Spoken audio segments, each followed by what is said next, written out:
Добро вечер. Анализа на телевизија 24.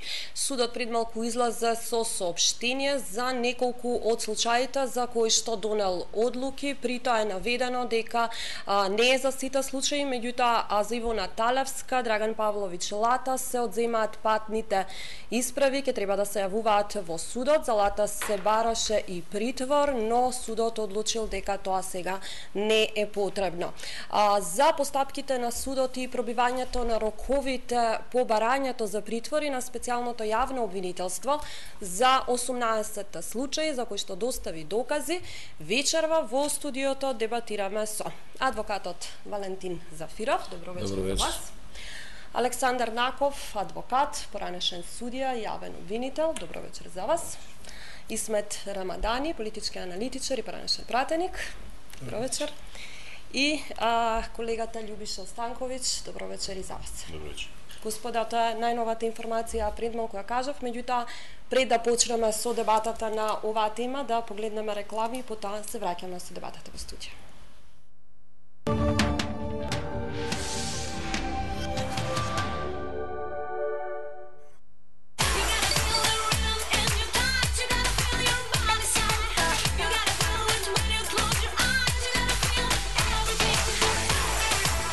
Во ритам на летото, со секое надополнување добиваш бесплатни Viber пораки цел месец. А за да биде четот позабавен, симни ги новите VIP Viber стикери, само со VIP Prepaid. Повеќе за вас. VIP. Кафана. Место каде што ќе сретнеш секакви ликови.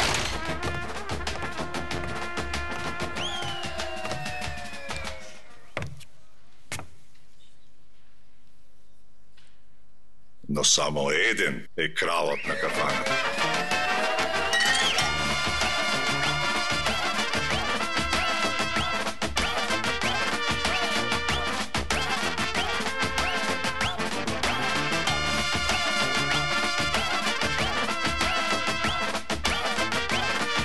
Вистинско македонско пиво, направено за уживање. Новото Крали Марко, сега со нов изглед и уште подобар вкус.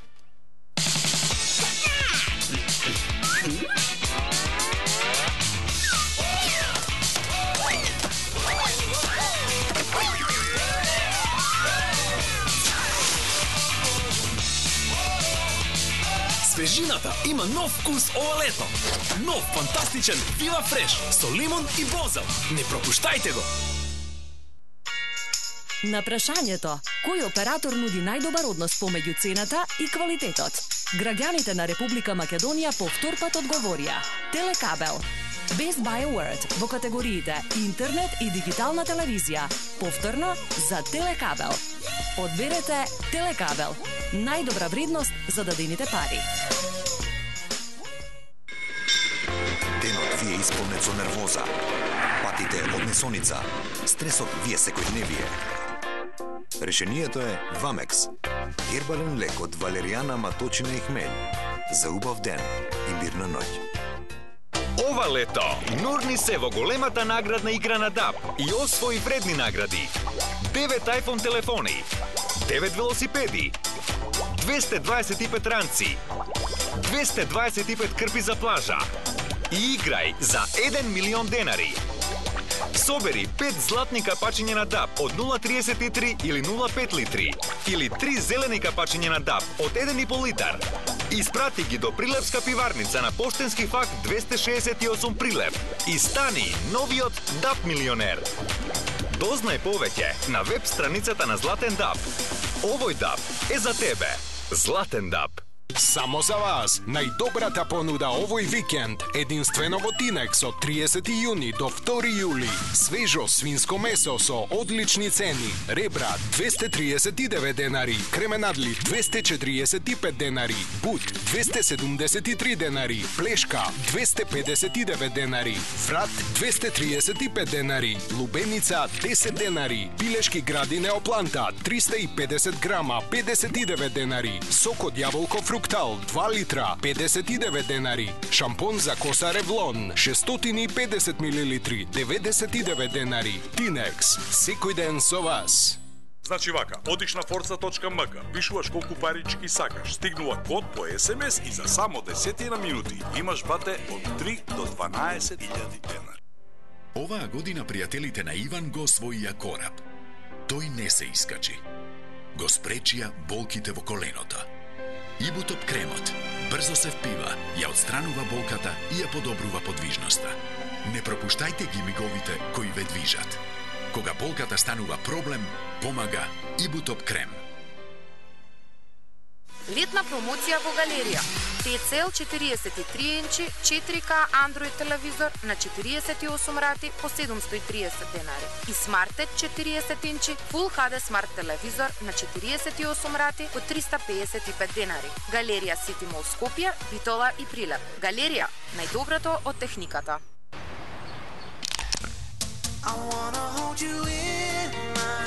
Нова димензија на бест вкусот со досега најголеми парченца од брауни и кекс. Нови бест вкусови, позаводливи од кога било досега.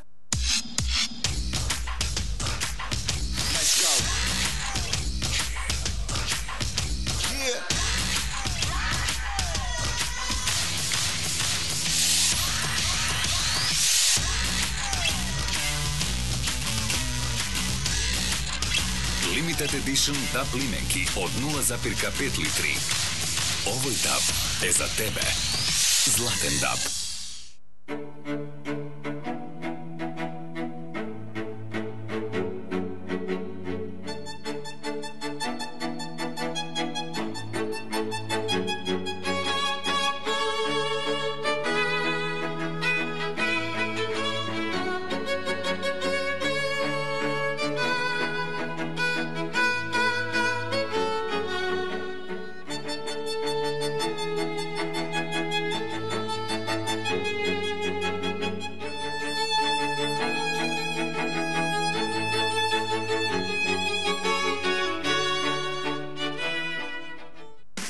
Знаеш кој си и знаеш што сакаш, тогаш знаеш како.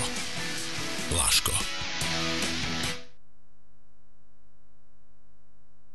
Да, назад сме во студиото. Адвокатите Валентин Зафиров, Александар Наков, колегата новинар Љубиша Станковиќ и Исмет Рамадани. Тема на дебата се одлуките на судот поднос на барањето на специјалното јавно обвинителство за притвори. Во предмалку излезе одлука од кривичниот суд.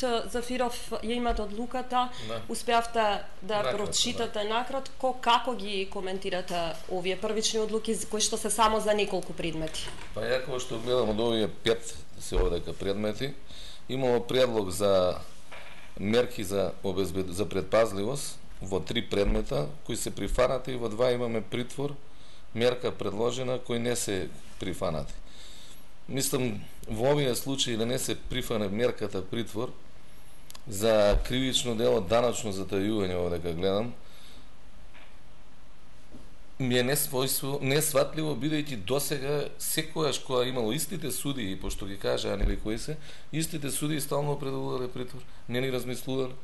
Сега ако овој ДПЛ, не знам дали он, Драган Павлович Латас, ако се однесува за него, па например мене ми определија мерка притвор заради можност од бегство, затоа што сум имал имота, ја имам една куќа и една викендичка во тој момент кога ме притвараа.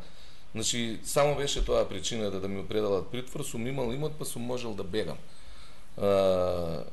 Мислам, ако е Драган Павлович Латас по неговите јавни истапувања, дека колку плата зима и колку е платен, каков имот има, па него не знам како не му е определено. Не знам кои им се аршините за определување на мерка притвор. Не верувам дека е тоа закон. Значи, имаме во случајов исплашени судии, кои досега беа покривани од партијата на власт, односно државата, и не се не трудеа да го проучат законот, така да, а сега се во една нова настаната ситуација, не знаат од што да се плашат, како да се плашат, па така им лутаат одлуките, веројатно низ другите предмети ќе видиме и пошто вовдека за 5 се работи, во другите предмети се надевам, односно очекувам дека ќе дадат притвори за некој од обвинетите, дали тоа ќе се оствари. Меѓутоа, правната издржаност на сите вие одлуки, јас однапред ја ставам под знак прашалник. Даков? Јас само ќе додадам од она што колегата го рече, кај мене уште кога погледнав сето она што е донесено како одлука од страна на судот, се јави целосно сомнение дека, односно се потврди моето сомнение дека ќе биде определена мерка притвор према било кој од лицата кои што е барана таа мерка. Веднаш размислував за она што они милува да окажат дека распределот ја врши председателот врз основа на АКМИ системот со кој раководат повеќе години, во кое нешто јас апсолутно не верувам. Сепак АКМИ системот го рани човек и во овој случај се покажа дека сите 7 судии определени да одлучуваат за дадените мерки од страна на јавното обвинителство се всушност сваровски судите, во кој јас се сомневам во нивниот кредибилитет, авторитет и ево на крај краиштата и смелоста да се одважат и да отпочнат да судат врз основа на законот, не по однос на наредбите кои што ги добиваат и се уште ги добиваат од некој одреден политички врв. Према Дани, со бараше мерка притвор во еден од овие случаи, не е определена. Како вие ја коментирате и кои се очекувањата? Тука имаме различни ставови во однос на тоа дали би имало или би немало мерка притвор во однос на овие предмети кои се поднесени. Па добро, ние пред да влеземе во студиото, карактеристично е ова да се каже, во слободен разговор со адвокати, судии со вакво искуство, јас прашав веднаш дали ќе има мерка притвор. Едноставно одговорот беше нема да има мерка притвор. Што тоа значи? Значи дека сето тоа што се случуваше во судството до сега и судиите кои биле определени за овие случаи, се знае дека ние имаме ситуација кога повише се плаши судијата од тој што има обвинение, односно овие што се обвинети, и во една таква ситуација како што да очекуваш, правда? Нема. Имаме една друга ситуација сега кај овие судии кои се определени. Моje мислење е дека додека до сега беа и исплашени, а во исто време и корисници на привилегии, сега веќе се во ситуација кога веројатно се само исплашени. Прво, исплашени од тие што ги назначиле таму, а второ, исплашени што ќе биде со нив понатаму, по најавите за реформите во судство, промените кои ќе дојдат и во судството. Така што имаме една конфузна, за жал, со една квалификација која веќе е позната дека ние немаме независно судство. За жал се уште имаме од тие суди така наречени сваровски суди кои се именувани од тефтери, и од такви не може да се очекува, значи, правда, односно многу подобро се чувствуваат тие кои се со обвинение него судиите. За жал 21 век држава која стреми кон Европската унија и НАТО и така натаму, да се случуваат вакви работи, пошто ние, ајде да завршам тука, дури и Султан Сулејман величествениот пред кадијата беше обичен човек. И многу по-лежерно, односно по-авторитативно се чувствуваш кадијата од султанот. А ние таква ситуација сега далеко сме од тоа. Станковиќ, сепак во дел од медиумите денеска се појави информации дека е можно да има притвори, дека тие се уште не се подпишани, иако тоа официјално од судот не е потврдено. Точно. Има од медиум, значи порталот судство.мк објави таква информација и ние нема да стапуваме, бидејќи сознанијата се такви какви што се. Мито знаете што не е пресудно тоа дали ќе има или нема. Само кои се сознанијата дека сепак има? Ќе има притвори. Верувајте, дека има притвори. Согласувам со господинот Раване што вели, тие се исплашени сега од нивните довчерашни налогодавачи, да тие сега издаваат нешто. Ме разбирате, имаме обратна ситуација. И јас верувам она што го збори господинот Нако. дека акми системот, знаете акми системот како ми делува се мене. Како она фамозна изјава, вртевме и ми падна паричето. Значи вртеа и падна и случајно и падна 5 предмети на Моника Бакчовановска. Луѓе, да не се залажуваме, таа е сопруга на висок функционер во таа партија. И нејзиот од 15 предмети паѓаат 1/3 предмети, мислам. Може да веруваме ние во не знам каков систем. Мито да ви падна толку предмети во исто време, мислам, стварно е просто неверојатно. И никој нормално нема да поверува таков приказ. И што очекувате? Дека таа се ќе оди во контра шефовите на незиниот сопруг? Па само сетете се вие дека таа жена беше задолжена за следење на работата над коктелото кој следеше медиумите во предизборијата и беа поднесе 17 предмети беа отворени прекршечни. Ниту еден не заврши како што треба. Значи ни еден предмет не беше прифатен за телевизиите кој требаше да казне. И се очекуваме дека ќе направи што ичекор понатаму. Ја не верувам. Но како е можно беа експресно распределени предметите од 18 предмети кај 7 суди се падна. Моника Бакчовановска 5 предмети. Како е можно тоа? Колку суди има во судство во суд? Меѓутоа мислам дека овие се сите организирани од криминал. Не сум сигурен во кривичниот суд, иначе се 80 суди со се прекршоци натрешната распределба не ја знаеме. Значи сигурно се од тие 40-50 кривичари суди. Како им се распоределени предметите не знам.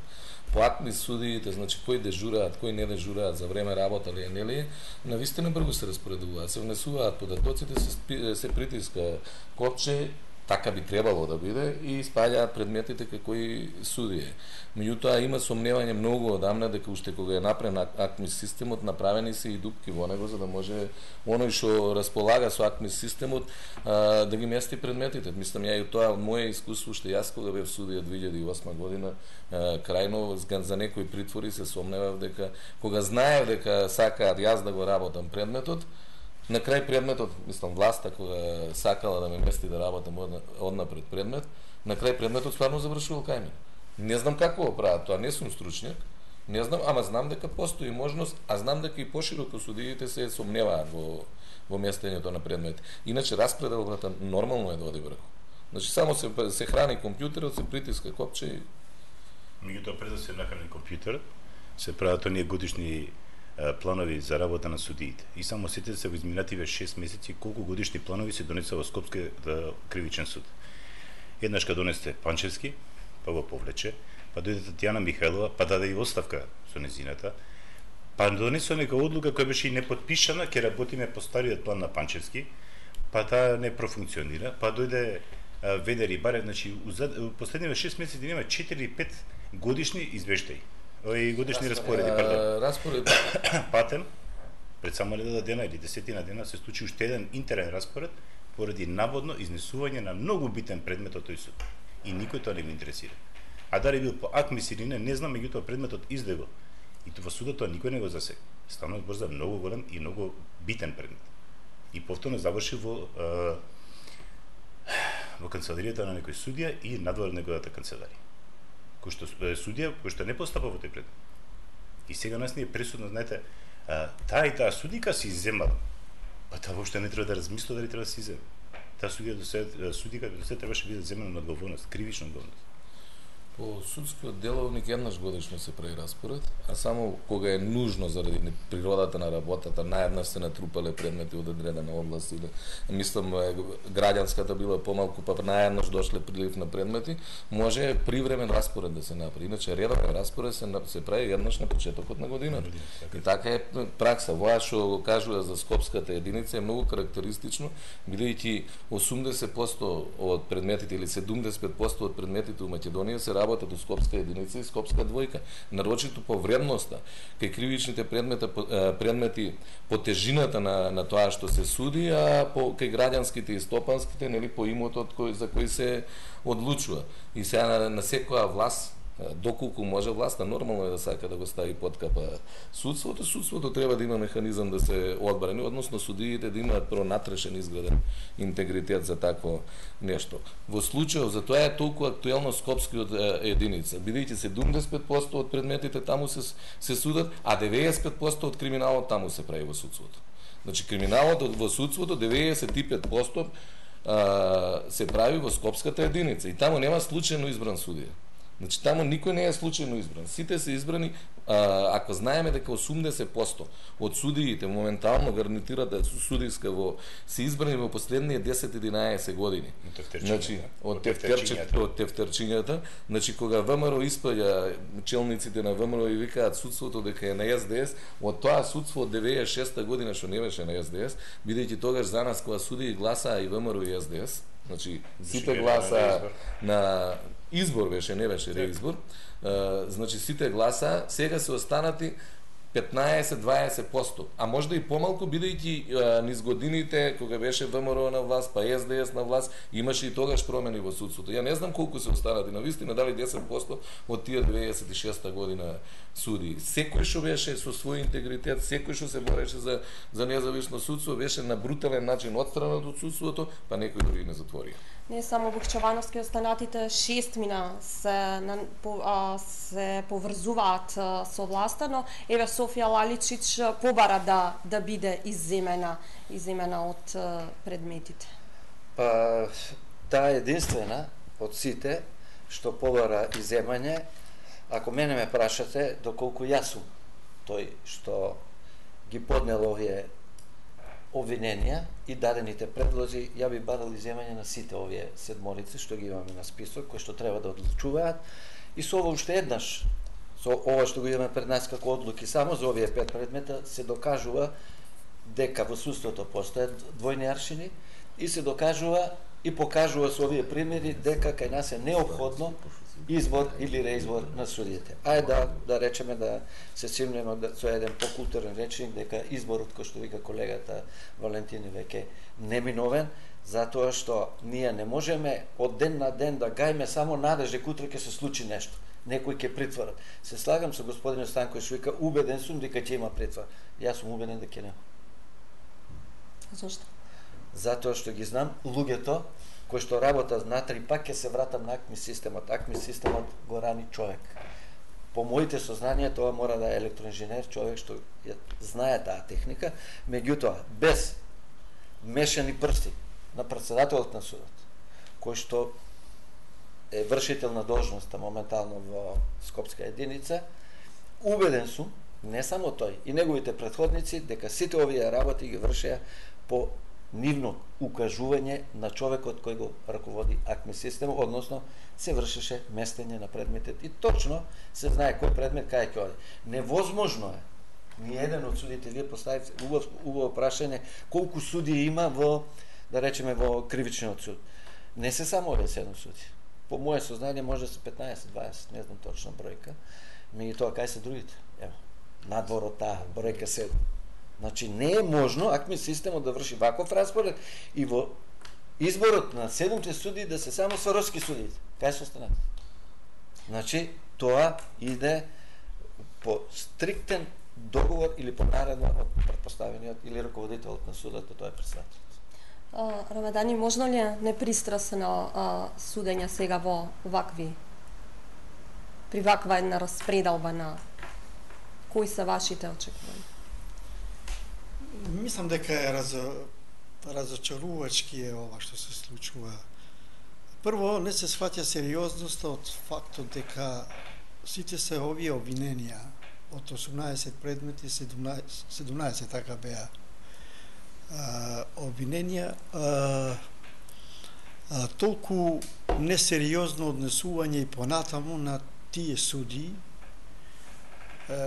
секогаш поаѓам од предпоставка дека судија, барем тој минимум од тоа што значи стручност, морал, авторитет, и да не се свати тоа сериозно дека веројатно таму има факти, има аргументи кои се поаѓајќи од индициите, од тоа што го слушнавме, односно од прислушувањето и така натаму, тие упорно и понатаму се играат по свое. Значи, на еден начин доаѓа како може моралистички звучи, али со пркосење кон специјалното јавно обвинителство. Како априори да мислат дека се што доаѓа од СЈО треба да се отврли. Затоа што тие веројатно градат мислење односно поаѓат од тоа дека СЈО е филијала на одредена партија, ние тука сме филијала на другата партија, со такви размислувања, иако тука веќе се настапува како судија, тука нема веќе закон, не се почитува закон. И ова е апсурдна ситуација што, не знам, веројатно со време ќе се промени, меѓутоа, еве, таква е ситуацијата и овие обвиненија од СЈО дојдоа, значи, во рацете на тие суди кои веќе неколку пати ги видовме, односно имаме доста мислам ова што кажува господинот Рамадани, можда и поеднакво смислата не му е погодена. Не мислат овие дека СЈО дека е филијала. Они точно знаат дека СЈО работи по закон. Ама они знаат дека беа филијала од една моќна група создадени, и сега таа група изгуби моќта. И сега они не знаат што да прават. Значи, тоа не знаат што да прават, бидејќи се уште уште се присутни во власта, уште се силат по медиумите, групата која што е криминалната група која што е зад нив, кој ги бираше, и они знаат дека многу им должат нив и знаат дека многу криминал имаат направено за нив, се не можат да се ослободат од тоа. Или заедно со нив? Заедно со нив и за нив. И они не можат сега да се ослободат од тоа. Значи, они знаат точно дека СЈО си ја работи работата, дека го брка организираниот криминал за она што се воспоставени СЈО. Меѓутоа, за кои суди изборуваме? Побарала, живи Бога, побарала изземање од предметите. Ами она која испадна на таков безобразен телефонски разговор, да слушаме сите, ако не е вистинит, ја не тврдам дека е вистинит, ма да верувам, она требаше веднага да се даде оставка и да побара да се утврди вистинистата на тој телефонски разговор. После да бара, ако не е вистинот, и морална и материјално обештетување и од државата и од тие што го објавија телефонскиот разговор. Ако има на они трунка морал, она што како кај се пикала, не знам, со Сваровски накид, и таа исто тоа па ќе бара да го докаже, бидејќи на тој начин се руши авторитетот кај народот во целото судство, а не сега побарала и земање да не работи за тој предмет. Па живи Бога, трунка морал немаат, извини, трунка морал вие немаат, а неморален судија, па најлошата работа. А згора на тоа, во овие 11 години никој не изгради систем за изградување на кадри. Значи, они го уништија кадрот, а овие ги направија послушници, да не речем морони, значи, ги направија тоа што се, и сега ние немаме алтернатива. Тие се во судството, уставот не ни дозволува, ако они на вистина го сакаат судството, значи секој судија што го сака судството, мора да си даде оставка и да побара прошка од граѓаните на па после на избор да се оди. Затоа се сложам со господинот Наков и ги кажам, така има притвори. Меѓутоа, ако се малце сериозни, што го збори господинот Зафиров, ако се малце сериозни, а веројатно дека се, многу брзо ќе се случи самите тие да завршат во притвор. Јас не сум човек што ќе инсистира на притвори по секоја цена. Меѓутоа, знаете што, кога имате апсурдни ситуации, еве господинот Зафиров знае, кога новинар ќе заглави во затвор за напишан текст 5 години пред тоа, и некој ќе му одреди онака притвор и ќе го заборави таму, и од друга страна имате предмет кој што тежи 17 милиона евра, па го нема 3 месеца, па бил на годишен мор, и завршува во судот пред 2 дена. И се прегрнува со судиката кој што не му дава притвор. Мислам, каде ни да нас судство? Ние мора, се слагам со изреченото од моите соговорници, дека почнуваме да доаѓаме на полето на... Кога се интимни пријатели, знаете, извинете, кога се најинтимни пријатели, најблиски пријатели? На одговорноста на луѓето за кои зборува. Тие, јас не можам да ги сместам во еден друг кош, него во кошот на криминалците. Тие се заедно во криминалот со лицата. Тоа е сериозно веќе Па е сериозно. Ние морам да разговараме, судите и јавните обвинители, сите делители на правдата не се неприкосновени. Ние имаме очигледен криминал од нивна страна. Ова што го зборува господин Станковиќ, вие да го гледате човекот кој го беше во бегство, за кој знаеме дека влегува во историјата неговиот абсурд, да не му биде определен притвор на таков човек, да се врати во државата, да се преграки или тамо, не знам, бакнуваат со судиката, тоа се работи за една научна фантастика. Може не за судство. судство. Да се повтори тој случај. Како зборувате за случајот со Сеат Кочан, дали може да се повтори таков абсурд нов или нов службен пат на некој од оние? Ма знаете што они се импресионирани? Примери мислите од такви ликови? Да. Они се импресионирани од такви ликови, тоа е страшна работа. Тоа е јас доаѓа луѓе кои што се сомнени за криминали. Пред се призмата на парата. Во нивните очи постојат пари и ништо друго. Интерес. Не можеме ние да ги гледаме само ко послушници. Не се у питање само голи послушници, него се луѓе склони да вршат криминал, склони да грабат, склони да го ограбуваат својот народ. Тие немаат нити милост, нити сенс дека судиската работа, обвинителската работа е господова работа. Дарена од Господ на народот да му делиш правда, не да го крадеш. Ние доваѓаме во ситуација наместо да делат правда, тие крадат. Односно, јавно кажуваа за чешмичињата каде што се собираат суди, јавни обвинители и адвокати и го местат предметот. Па тоа е јавна тајна. Тоа само децата наши дома по 5-6 години и тие веќе што го слушаат тоа од нас, од родителите или од дедовците, знаат да го коментираат и да кажат дека на телевизорот пак даваат како некоја приказна времето кога ние бевме деца, 101 приказна. Се повтара секоја вечер и се. Да ми повелете пред да вклучам и колешката. Се поставува прашањето, господинот Зафировски спомна, нема трунка морал. Кој е одговорот сега? Зошто судиите, а и не е мала бројка на тие судии кои немат трунка морал? Тоаш, значи, прашањето е трунка морал немат ни тие кои се најодговорни во државата, најверојатно. Затоа што, ако првиот човек, дали е тој премиер или министер или друг функционер, и таа врска помеѓу овие судии што, даваме слободна квалификација дека нема трунка морал, тоа веќе е систем. Наврзани саде.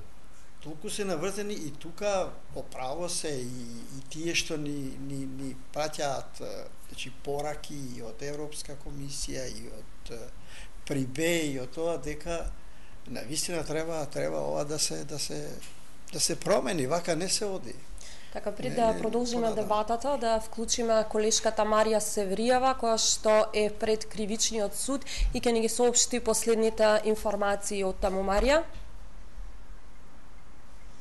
Да, Наташа, кривичниот суд доцна попладнево преку соопштение информираше за првите одлуки кои што ги има донесено кривичниот совет во однос на барањата за притвор и определување на мерки за обвинетите во предметите кои што специјалното јавно обвинителство ги достави во текот на вчерашниот ден.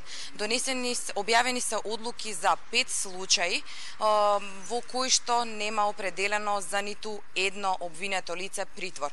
Поединечно објавени се одлуки за предметот Тифани, во која што обвинета е Ивона Талевска, за која што обвинителството предлагаше определување на мерки на предпазливост. Кривичниот совет ги прифатил барањата на специјалното јавно и мерки на предпазливост, односно редовно јавување во судот и одземање на патната исправа, како и забрана за напуштање на живеалиштето. Потоа во случајот Тревник, во кој што обвинети се 2 лица, се однесува за бесправно градење, специјалното јавно обвинителство бараше исто така мерки на предпазливост, судот ги прифатил и определил јавување во суд и одземање на патната исправа за двете обвинети лица. Во случајот Тотал, за кој што обвинете Драган Павловиќ Латас и за кој специјалното јавно обвинителство бараше определување на мерка притвор, кривичниот совет не го прифатил овој предлог и по службена должност определил определил мерки на предпазливост, односно редовно јавување во судот, одземање на патната исправа, како и забрана за преземање на работни активности поврзани со кривичното дело. Кривичното дело кое што му се става на Драган Павловиќ Лата за овој случај е даночно затајување. За случајот тортура во кој што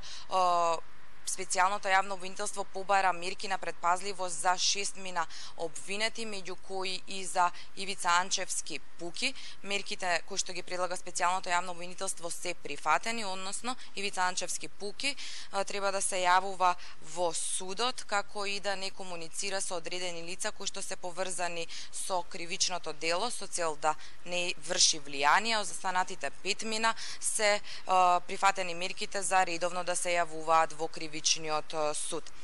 Притворот не е прифатен ниту за Исмет Гури, функционер од Државната изборна комисија, Општинската изборна комисија, се извинувам, Чаир, од редовите на ДУИ, како и за координаторот на пратеничката група на ДУИ Ејуп Алими, за кој што специјалното јавно обвинителство бараше притвор, меѓутоа кривичниот совет оценил дека барањето на специјалното јавно обвинителство е неосновано и не определил никаква друга превентивна мерка.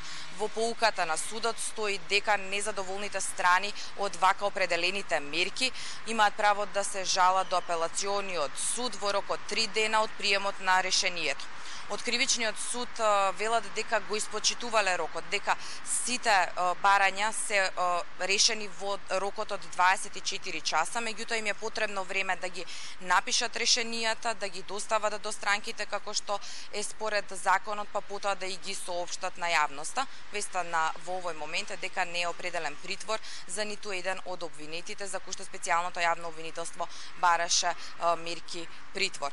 Исто така во овој момент или во следниве неколку минути треба да пристигне екипа од специјалното јавно обвинителство која што ќе ги достави останатите 4 предмети кои што не беа доставени во судот. Тоа е предметот Титаник 3, Тврдина и Таргет кои што се споени во еден предмет и предметот 300 кои што се однесува за набавката на возила во МВР. Со овие предмети ќе стигнат и предлозите за определување на притвор или за мерки за обвинетите. Да подсетиме, во овие предмети е обвинет и Сашо Мјалков, поранешниот директор на Управата за безбедност и контраразузнавање, за кој што специјалното јавно обвинителство исто така предлага определување на мерка притвор. За овие предмети најверојатно ќе се одлучува во текот на утрешниот ден по приемот и распределбата на кривичните совети. Наташа, дали имаш можеби некои прашања? Марија, има ли информација од кривичниот суд кога ќе бидат официјално познати одлуките за останатите предмети? Неофицијално тие биле објавени утре поради обврската најпрво да бидат изготвени и доставени до странките на кои што се однесуваат, односно на обвинетите опфатени во овие мерки и до специјалното јавно обвинителство, меѓутоа не се исклучува можноста тие да бидат објавени и во текот на ноќта. Сепак велат дека го испочитувале рокот од 24 часа, дека одлуки се донесени, меѓутоа само е потребно време да се достава до странките и да се соопштат на јавноста. Наташа? Марија, ти благодарам за деталите. Ја слушнавме колешката, роковите велат од кривичниот суд не се пробиени. Вака сега. Не е ова некоја тајна постапка, значи одлуката која е донесена може да се објави. Значи ова е само калкулирање. Ова е само чисто калкулирање.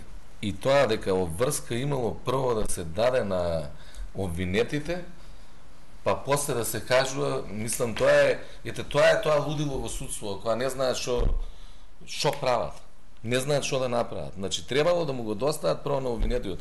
Ба, живи Бога, и ако му е определена притвор мерка, курирот ли ќе му го достави решението, а определена мерка за бегство? И ќе му го достават толку така и ќе го... Се сеќаваме, таму имаше други ситуации. Судијата донел решение, па некој друг судија му го кинеше или председател му го кинеше решение. Тоа сакам да зборувам. Значи, вака сега, ако сакате да ми дозволите 5 минути. Една минута. Тука ќе ја продолжиме дебатата на истата тема, да погледнеме реклами и потоа продолжуваме на истава дилема. Реклами, па се враќаме со дебатата во студија.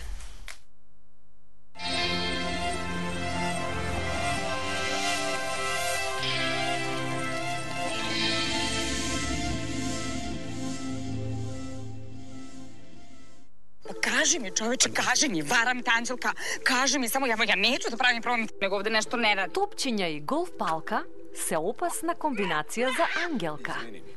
Санjala sam seksi san. O kome? Meni? Ma ne. Ne o kome? Borisu Tadiću. Tadiću? Da. Но кога Андрија се чувствува загрозен, Играл си ламбаду с конобара, мало? тој го возвраќа ударот. Испери се, човече, хладном водом, часком и тоа е тоа, неće да се смањиш сад се. Добро, нешто ќе ти се смањи, али... Андрија и Ангелка. Што радиш там? Па немам тоалет папира, па ќе се спојим с природата.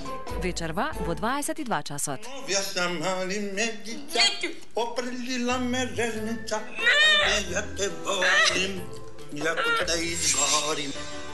Најновата генерација на наддушеци Dormeo Renew Eucalyptus е вистински избор за вас. Сега со купување на надушекот Dormeo Renew Eucalyptus добивате дури 2 подароци, анатомска перница од Memory Pena и модерна LED ламба Верде. Нарачете веднаш.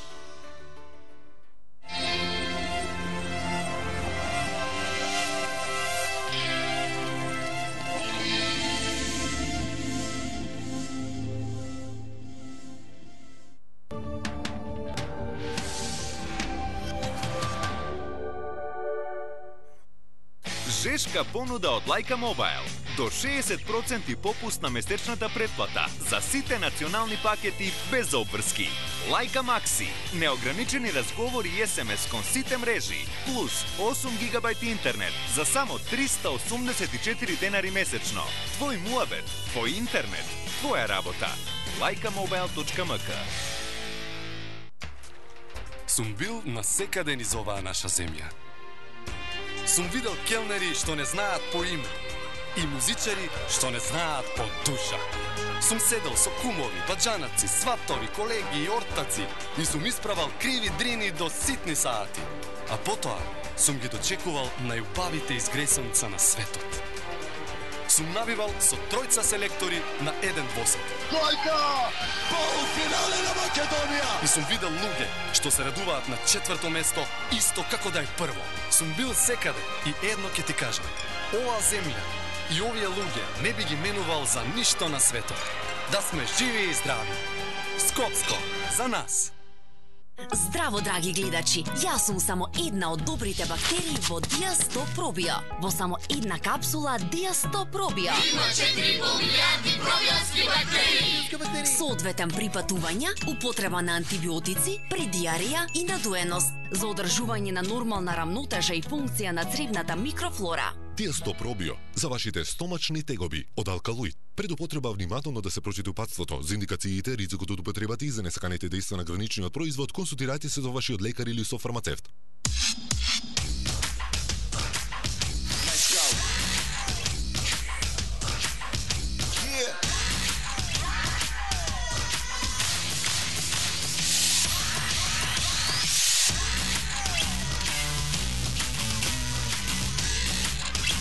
Limited Edition DAB лименки од 0,5 литри. Овој DAB е за тебе. Златен DAB.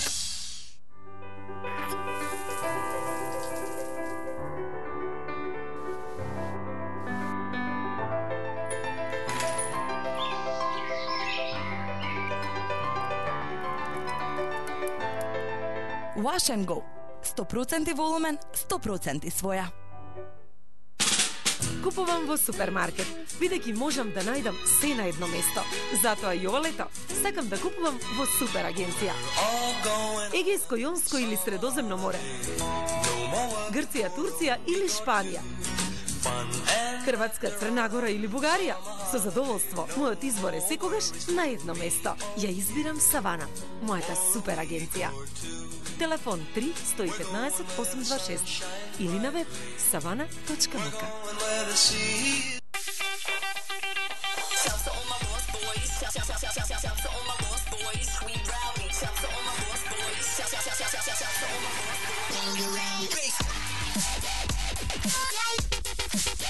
Кога знаеш кој си и знаеш што сакаш, тогаш знаеш како. Лашко. Назад сме во студиото, Валентин Зафиров, Александар Наков, Љубиша Станковиќ и Смет Рамадани. Последната информација од судот е дека одлуките се донесени, но ка се чека првин да бидат доставени на оние за кои се однесуваат, а потоа и официјално да бидат објавени. Ве прекратив пред малку. Јас сакав друго да кажам, ама ај прво ова да го кажам. Значи, не знам, ова прв пат се случува во македонско судство. Значи, знам, ако е определена мерка притвор веќе, или они знаат дека нема да определат мерка и притвор, па прво ќе ги доставуваат. А ако е определена мерка притвор, се оди кај ќе се најде човекот кој е определена мерка притвор, во установата во која треба да пишува во решението за притвор, каде треба да отиде, се оди со полиција, се зима човекот, веднага се лишува од слобода и се носи во установата. Но се доставува, мислам, решението во моментот кога се лишува од слободата. И сега не знам како го замислуваат, ќе му го доставиме него судски курир, ќе му достави за бегство, па онда да размисли дали да бега или да не бега. Не знам, едноставно не знам што мисли со тоа. Иначе тие одлуки воопшто не се тајни. Чим се донесе одлуката, јавноста има право да знае. Па и до сега ние последни, значи јас бев притворено лице. Последни разбиравме ние. Значи, прво цела Македонија, лата се и компанија на Сител, на Канал 5, на Алфа, прво нас ќе не направеа виновни уште пред да не притворат, а ние чекаме у полициска станица, односно во судот врзани со лисици. Надвор прво не осудуваат медиумски, после не праќаат ушутка со решението, а сето тоа прво оди во јавност. Сега некако наеднаш истите суди, значи истите суди. Меѓутоа, ја друго сакав сега да кажам пријаска за моралниот лик на судијата. Судијата што мене ми определи притвор за бегство, после си седевме кај неа во канцеларија без лисици, на приземје со отворен прозорец, мај месец, крај или почетокот на јуни. Ја викам, добро бе судија, нели ќе бегам, а жена на приземје отворен. Вика, не ме јави Валентин, пошто се знаем од таму потекнувам. Знаеш како одат работите и за нив е тоа нормално, да се дае притворот и знаеш како одат работите. Ме разбирате? А не дека по закон има услови, нема услови, има друга мерка, па ние дававме, ја давав пола милион евра, односно моите комши, моите роднини и моите пријатели оставија 14 имоти гаранција за мене, па не ме пушти од притвор. Што значи тоа? Доколку сега одредена мерка притвор, се носи решението за притвор и лицето веднаш се носи во шутка? Веднаш му се дава, веднаш се лишува, мислам, он е лишен од слобода, се носи во установата во која треба да ја издржува мерката. Не, во случајов не е лишен, сигурно, кога ќе му се дае треба да се лишен. Само се извинам, тоа значи дека нема право на некоја жалба пред да биде однесен? Тој прво се носи таму, а правото на жалба го има. Како јавност. Значи, и таму има лица задолжени за односи со јавност. Идат од судија на судија и прашуваат колку притвори имате, колку куќни притвори имате, колку не знам други алтернативни мерки изречени така натаму. И кажуваат, излегуваат и соопштуваат. Имаме изречено 5 притвори, 6 куќни притвори, не знам, јавување во полициски станици, пред суд и така. Поединци. Ирелевантно е веќе за јавноста дали е тоа Наташа, Љубиша, Валентин или било кој. Значи ние знаеме дека има толку притвори, толку куќни притвори така натаму. И не навлегуваме. А тоа кој ќе добие притвор и кој ќе притвор, тоа е веќе работа на судот и тој техникарија за кој што збори господин Наков, па ќе му се додели решение. Ова е се за најување на јавност. Тоа се приказки за мали деца. Ги чукале решение. Па не може да ги работат решението 6 дена. И што да правим? Роковите како? Значи нема приказка. Тоа е чисто за мајување, тврдање прашина во очи. Излезете јавно и кажете да, така и така и така свет работи и крена приказка. Тоа апсолутно се слагам, тоа не значи дека судијата не знае. Јас сум убеден дека тие точно знаат како е по законот, меѓутоа прават онака како што ќе им речат. Тоа се обични послушници или обични слуги на власта. Ја мислам дека не знаат. Оти никога не прочитале. Како им кажале правеле, од кај знаат? Значи, од кај знаат, треба да се надградуваш низ работата, самостојно да носиш одлуки, за тие одлуки ти да стоиш со сета своја одговорност и последиците. Има добри ментори. Значи, немаат ментори, законски се може да се направи, се што прави они можеше и законски да се прави. Иначе на решението што прашавте за правото на жалба, не го одлага извршувањето. Значи, жалбата не го одлага на извршувањето. Он го има правото на жалба, ама тама работа на некој да му определиш притвор и он да се жали и да си биде на слобода 3 дена. Или 5 дена додека трае целиот процес. Со оглед дека се носи после обвинителен акт се бара практично притвор, дали тука има некоја разлика од тој аспект? Апсолутно нема разлика, предлогот за притвор си е предлог за притвор. Убаво каже колегата, таквото решение, таквата жалба не го задржува решението од извршување, што значи веднаш се постапува, му се дава решението, се спроведува во установата во која треба да издржува мерката. Она што они милуваат да го кажат дека или нивната одбрана таква теза изнесе дека жалбата го задржува решението од извршување. Апсолутно се слагам со колегата, тогаш тој до утре савајалето бидете сигурни дома нема да го најдете, ќе биде надвор граница, односно ќе избег. Само будала би седел дома да чека решение за да му даат кој знае дека. Треба Дани, тука се отвара сега една друга дилема од аспект на одземање на имунитет, бидејќи дел од луѓето за кои што се бара притвор се пратеници. Тоа се Никола Груевски, Елизабета Канчевска-Милевска и Јопа Лими, за кои што веќе нели кажавме дека нема мерка притвор. Како оди таа постапка и колку е тоа тешко, односно лесно да се одземе имунитетот и дали е потребно во вакви? Па добро, имаме ние уставна категорија, во член 63-64, каде што е пропишано точно дека пратениците имаат право на имунитет. Според тоа и во деловникот, мислам 53, 54, 55 се членови на деловникот, каде го точно го прецизира тоа како треба да се однесува комисијата за деловнички мандатно имунитетни прашања, така се вика во собранието. Мислам дека од кога комисијата ќе го добие известувањето од судство, председателот на собранието, од председателот, заседава комисијата и во рок од 3 дена. 2 дена. Со комисијата има 2 дена, а собранието има 3 дена. Значи, скупно се 3 дена. Вкупно се 3 дена, значи и комисијата треба да расправа, го известува председателот, закажува седница на собранието и нормално со согласање му се одзима имунитетот или не. Или не. Тоа оди согласање во комисијата и во. Ние имавме такви случаеви. Мислам дека господинот Бучковски му е земено имунитетот и Љубе Бошковски. Дури со Љубе Бошковски имавме случај кога комисијата веќе му го одзема мандатот, тој во меѓувреме избега во Хрватска, па после од Хрватска мислам дека е спроведен екстрадиција во Хашкиот трибунал.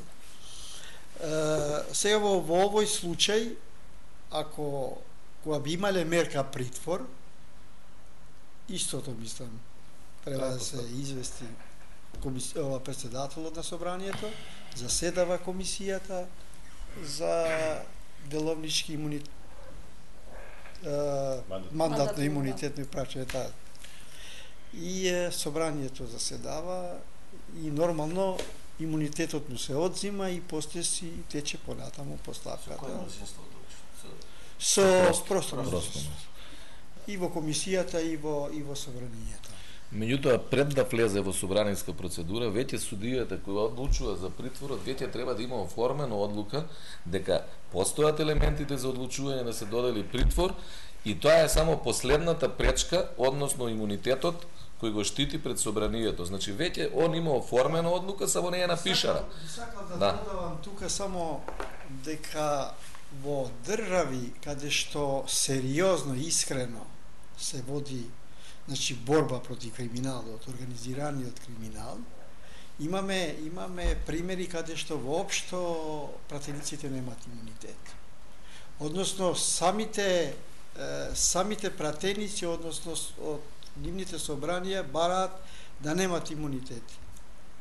И тогаш тие се мислам еднакви пред судот, односно пред законот, и што е многу важно, затоа што мислам дека јас не сум правник, меѓутоа 16 години бев во собранието и научив, имав среќа да бидам до добри правници во мојата пратеничка група и знам дека историски гледано, ако нешто, мислам, од човештвото или во сите цивилизации, ако нешто се барало нон-стоп и се барало, тоа било правда. Секогаш, ама баш секогаш. Правда и слобода. И сега ние во овие времиња, кога имаме држава со статус кандидат за членство во Европска унија и така натаму, расправаме за прашања кои навистина трагикомични се, и тие што не гледат, и тие што не обсервираат во вакви ситуации кои не се случуваат. Колку се злоупотребува мерката притвор и каква е досегашната пракса на одредување на притвор, особено ако... Јас не знам, ќе ми помогнат луѓето кои се бават. Само се извинувам. Само да ве подсетам, а вие ќе продолжите. Имавме ние случаеви кога за 24 сати во притвор се испратени преку 80 обвинети. Исто? У Калдрма, Змиско... Јас не знам кој сега, затоа што сепак не се бавам. Меѓутоа ми останува тоа како пример. Извини, господинот, тако може и по... Јас скоро правев еден мој личен прилог во однос на прашањето за притворот, сметајки дека фактички нашите судови имат два аршина кога станува збор за мерката притвор.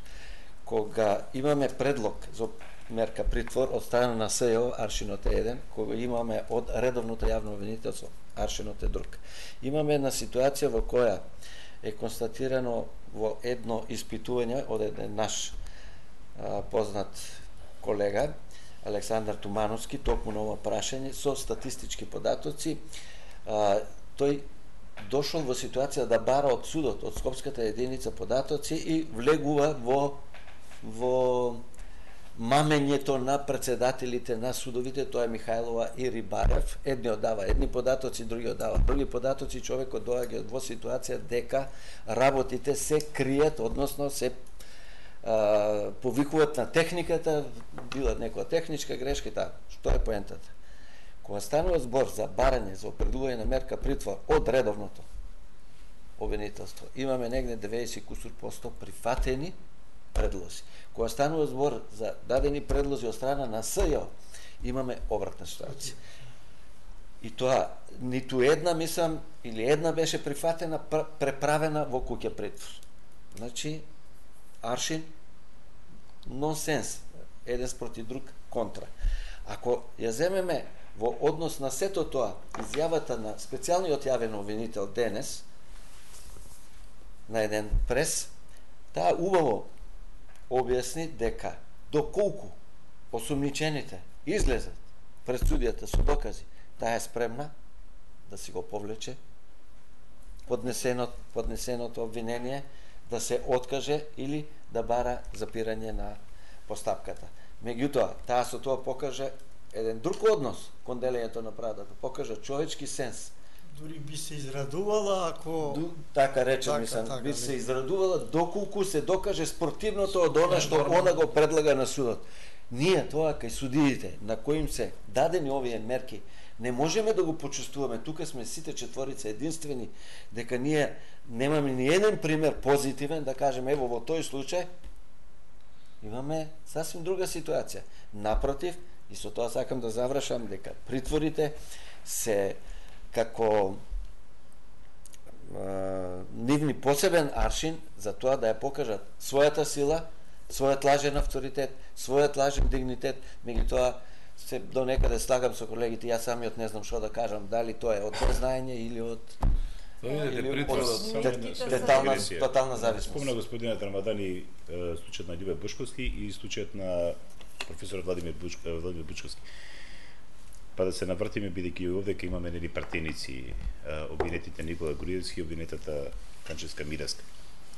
Значи сега е проблем да се симне нивниот имунитет.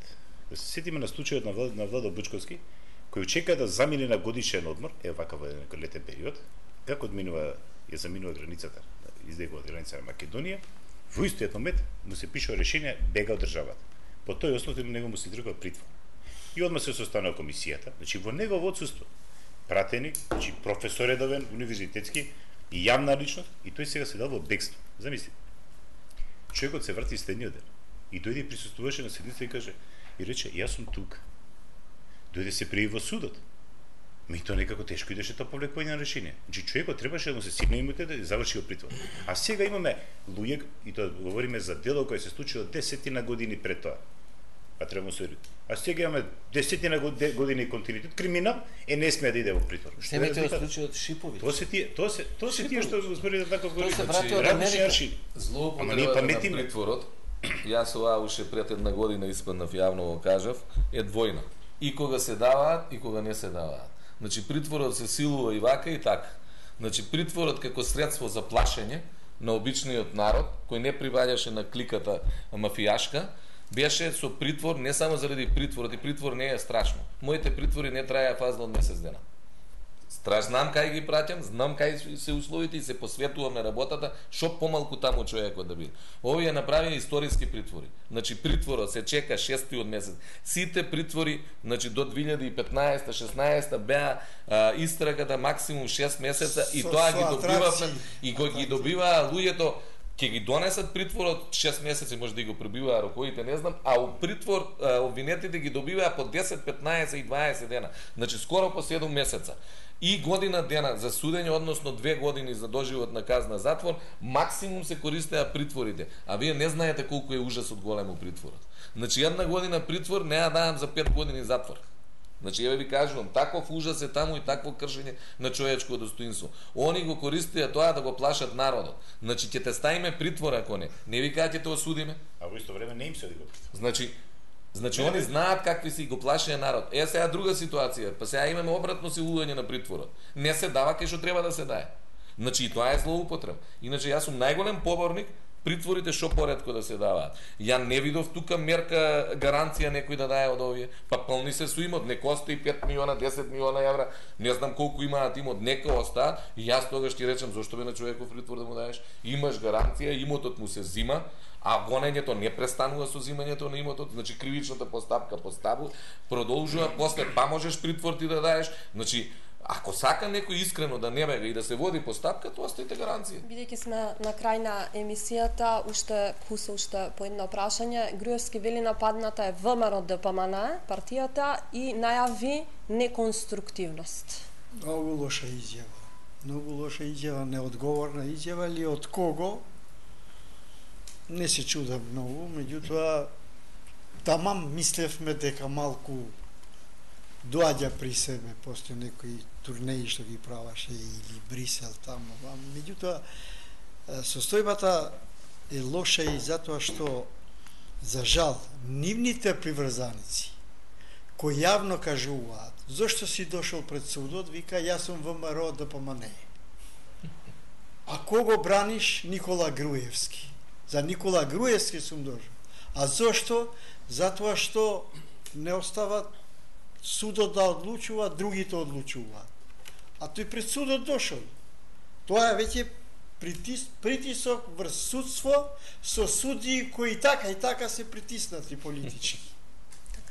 И ако имаш ваква ситуација, значи тие имат еден адвокат, еден за сите, а од друга страна имат и друг адвокат. Тие кои се собираат пред судот, значи нивни приврзаници, сега тие како доаѓат, тие се манипулирани, се разбира, меѓутоа и што е најлошо, тие и кога излегуваат, дават политички изјави, тие не кажуваат дека немаше аргументи, факти против мене, тие велат дека ова е политичко СЈО, значи изјавите им се политички, кога излегува од судство, ако ти си обвинет, излегуваш од судот и даваш и понатаму политичка изјава, за да го манипулираш јавноста, да ја манипулираш, тоа веќе е. Станковиќ? Па мислам дека изјавата беше крајно лоша. Мето тој не престана тука, имаш уште понавредеви изјави. Тој луѓето што протестираат толку против неговиот режим ги нарече уличари. И јас се поставам прашање, ако тие беа уличари и се борија против неговиот режим, кој бе вие денеска што се собраат да го поддржат него? Што да кажем, дека се уличаришта? Мислам, не знам која е логиката на човек. Веројатно, знаете како? Тоа е некој чувство кога е фатен на влезот од затворската врата, и сега го дава постојниот отпор дали да влезе или да не влезе. Ке влезе во затвор. Дали денес или утре тој ќе влезе во затвор и ќе одговара за тоа што треба да одговара. Случајот Талир нема обвинение за овој случај, но Катица Јанева вели ние ќе продолжиме да истражуваме, иако денеска е последниот рок. Таа многу пластично објасни зошто тоа го прават, бидејќи имат многу краток период на време за действие што се презимани години наназад. Затоа луѓето мора да сватат дека сепак специјалното јавно обвинителство настапува авторитативно, не е крие работата од јавноста, излегува со своји соопштенија секогаш и редовно и го правеше она што можеше да го направи во периодот кој го имаа на располагање согласно закон. Затоа, од тука јас би им порачал на судиите да се одважат, да седнат, да си гледат работата, да не штитат криминалци кои ја доведоа државата во оваа состојба. Она што го рече господинот Рамадани, изјавата на пранешниот премиер е повик на граѓанска непослушност на јавноста. Меѓутоа, на таквите суди што така настапуваат за вакви работи, еден ден на ним ќе им се суди. Кога може да се очекува да почнат судските процеси, односно постапки? Не знам на кои судски постапки. На овие за кои што се поднесени сега обвиненија, да ги видиме.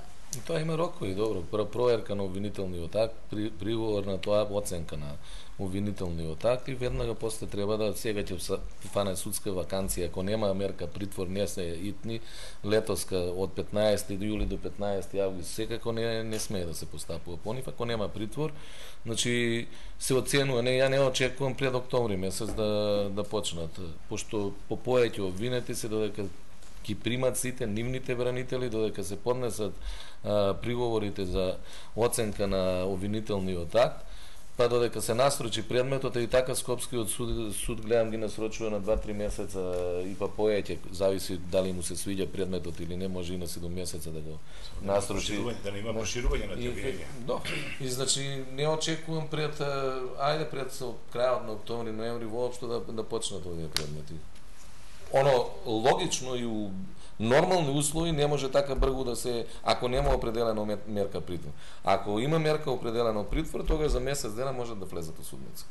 Така, јас ви благодарам на сите за учеството во вечерашната дебата.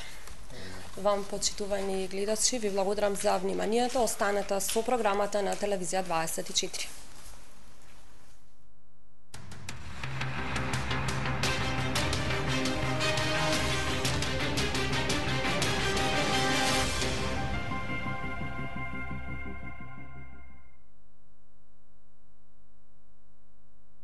Втора категорија. Програми што може да ја вознемират малолетната публика. Се препорачува надзор од родител или старател.